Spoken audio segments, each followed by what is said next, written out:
হ্যাঁ, হ্যালো বন্ধুরা, আমার ইউটিউব চ্যানেলকে সবাইকে স্বাগতম। তো আজ আরেকটি ডাইস পেন্টিং নিয়ে আসলাম। তোমরা সবাই দেখবে কীরকম হয়েছে, বলবে, কমেন্ট করে বলবে। তো ডাইস পেন্টিংটা কীভাবে হয়েছে দেখবে। তো ডাইসের কালারটা আমি আরেকটি ফুলদানি নিয়েছি। তো ফুলদানিতে একটা হলুদের মধ্যে লাল দিয়েছি, কমলা কালারটা বানিয়ে নিয়েছি। হলুদের মধ্যে লাল দিলে কমলা কালারটা হয়ে যায়। তো আমি সেটা কমলা কালার দিয়ে ফুলটা বানিয়েছি। ঠিক আছে, প্রথমে ফুলের বাউন্ডারিটা সবাই একটু এরকম বাউন্ডারিটা দিতে হবে একটা কালার দিয়ে। তো শুধু লাল দিলেও গাঢ় কালার হয়, বা কমলা কালারটা দিয়ে দিতে পারো। তো এইভাবে সবটা বাউন্ডারিটা দিয়ে দিবে সবাই। আর ডাইস পেন্টিংটা খুবই সোজা। তো ওইটা তুমি সবাই একটু টেবিলের ডাকনিতে বা সোফাতে করলে খুব সুন্দর হয়, যে যেটা ডিজাইন পারো। এইভাবে সবটা ওয়াল বাউন্ডারিটা দিয়ে দিবে। দেখো, আর আমার চ্যানেলটা সবাই একটু বেশি বেশি সাবস্ক্রাইব, শেয়ার একটু বেশি করে করবে বন্ধুরা। কেউ তো শেয়ার আর করছে না, কতদিন কি ভালো লাগছে না, কমেন্ট করে জানাবে কীরকম হয়েছে কি না। তো ডাইস পেন্টিংটা বেশি দেবো না, 10-12টা দিব, 12টা।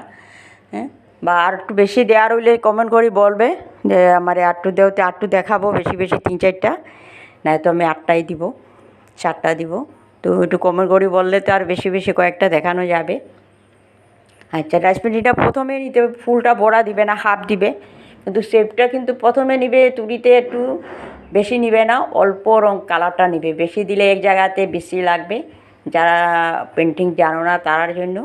তো এইভাবে একটু উপরে একটু ছোটো তুলি দিয়ে, 2 নম্বর তুলি দিয়ে দিতে হবে। এটা ঠিক উপর তাকিয়ে অল্প অল্প করে নিতে হবে। ফুলটা কিন্তু বড়া দিবে না, বড়া দিলে ফুলটা ভাল লাগবে না। জাস্ট একটা এইরকম একটু অল্প অল্প করে, কিন্তু বেশি নিবে না তুলিতে, জাস্ট অল্প অল্প করিয়ে শেপটা আনবে। এইভাবে শেপটা আনবে। কিন্তু আমি একটু স্পিড দিয়েছি, কিন্তু খুব একদম আস্তে আস্তে শেপটা আনবে। যারা পেন্টিং জানো না তার জন্য একটু মানে কষ্ট হবে। এই ঠিক উপরে উপরে উপরে এইভাবে নিতে হবে। দেখুন,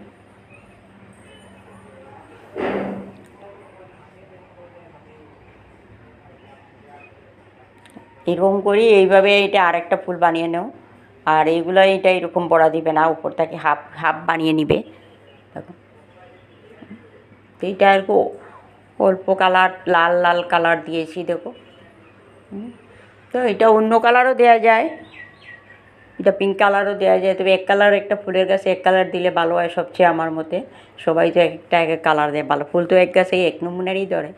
তো সবাই আমার চ্যানেলটি বন্ধুরা কেমন আছো, সবাই একটু কমেন্ট করে বলবে, বেশি বেশি শেয়ার করবে। অনেক বছর আগেও ডাইস পেন্টিংগুলো আমরা যে শিলচারে মজুদে পাওয়া যায়, আর সব জায়গায় পাওয়া যায় কি না তা তো জানি না। পেন্টিংটা করলে অনেক অনেক রং করা যায়, অনেক বছর থাকে, কিছু হয় না। আমি লাস্ট ভিডিওতে বলবো কতদিন পরে দেবে।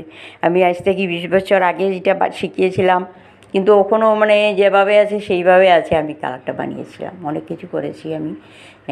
তারপরে তোমাদের আমি টেবিল ডাকনি, বালিশ ডাকনি, তারপরে ব্ল্যাঙ্কেট, এগুলো সব কিছু করেছি আমি। এমনকি আমি যে নাইটিতেও করেছি, তোমার সালোয়ার কামিজে করেছি, সব কিছু করেছি। আর এসে ওই যে টপে দিয়েছি ব্রাউন কালার, ব্রাউন কালার বা সবুজ দিবে, অন্য কালার টপ দিবে ভালো লাগবে না।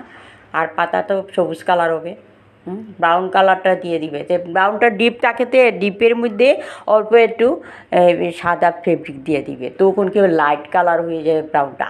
বেশি ডিপ দিলে আবার ভালো লাগে না। তো বেশি বেশি করি একটু লাইক শেয়ার হবে বন্ধুরা। দেখো না আমার ডাইস পেন্টিংটা কীভাবে হয়েছে, তোমরা সবাই একটু মন দিয়ে শেয়ার বেশি বেশি করবে বন্ধুরা। ওকে।